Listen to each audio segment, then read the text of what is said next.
Mga kapuso, basta madungog ang katagang smells like hell but tastes like heaven. Wala na ilain pa kundi ang akong paborito, ang durian. Tungod sa abundang durian sa Davao City, moong giila ang syudad isip Durian Capital of the Philippines. Apan mga kapuso, nasayod ba mo kung kinsa ang usa sa mga nagpaila sa syudad isip top producer sa durian? Well, this morning mga kapuso, atong makauban ug atong sayron kung kinsa ang nagparayon sa ligasiya sa mismong Durian King nga si Emmanuel Belvis, ang iyang anak nga si Sir Emmanuel Belvis. It's a great morning, Sir Neil, ug welcome sa At Home with GMA Regional TV. Kamusta ka, sir? Hello, Sir Argel, may guntag sa tanan. Thank you so much, sir, for joining us this morning. Ug unang-una, Sir Neil, nailhan isip Durian King ang mipanaw na nimo nga amahan nga si Severino. Alang sa kasayuran sa tanan, sir, no? Mamahimo ba nimo i-share sa mua kung paunsa ba siya nailhan isip Durian King? Nagsugod mo na siya sa una, sir, kung early 90s na nag-collection siya ng mga durian.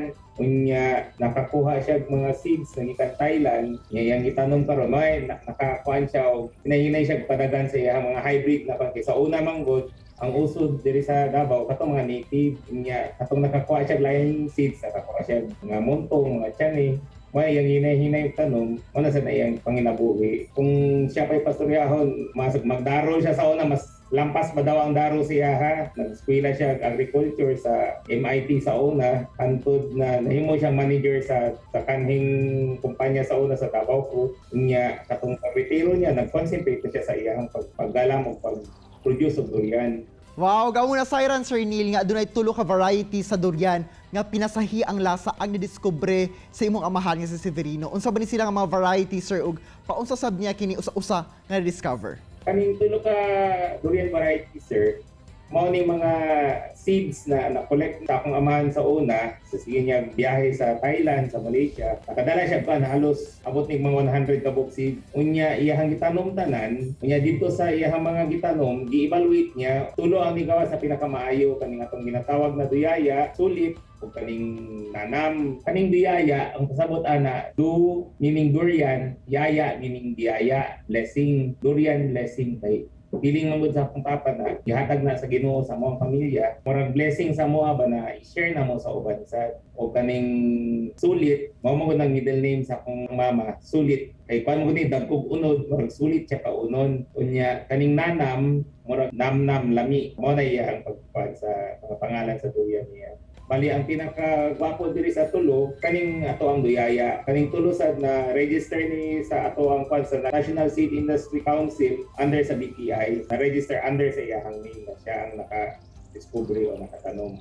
Kaning discover niya mga tulo ka varieties, sir, unsa may kalahian ani sa mga native nga mga klase nga durian? Sa lasa, sa shape, ug uban pa? Ang duyaya, mapansin mo, mura siyang heart shape, yang iyahang unod, halos yellow-orange. Sa iyang lasa, balansi siya sa iyang katamis. So, naigamayng pait niya. Nasa uban na mga nakatilaw na murag naday, murag very aftertaste daw pag mukaon daw anong biyaya niya. Dili kayo siya lagkit pero smooth kayo siya. Kanisang nanam, very light ang iyahang lasa. Kaning sulit, mo ning pinakaisog sa mo ang variety of lasa na bittersweet kid siya niya. Isog kayo baho sa durian. Og Sir Neil, human nga mipanaw imong amahan, no? Ikaw ba inubanan si imong misis, no? Ang mismong nalingkamot aron ipadayon ang legacy sa imong amahan. Ug unsa ba ka challenging alang kaninyo, sir, nga ipadayon ang gisugdan nga legasiya sa imong amahan? Medyo lisod yun, sir, kay katong panahon na ni panaw si Daddy. Mo tong murag nag-usab ang kanang market gani sa durian kay sa una, dali lang kayo magbaligyag durian kay ang mga tao mong ilugay mas diri sa lokal, pero sukad na murag nidaghan ang durian, medyo mo challenging pagpangitag market karon. Labo na karon aning panahon sa COVID, medyo naglisod yun ta kay wala tay turista, may minus gid for local. Sayo ta, Sir Neil, no, nga usa sa mga struggle gyud sa mga OFWs ang pagdala og durian sa laing nasod isip pasalubong pod sa mga Pinoy abroad tungod siguro sa kining bahon ini, no.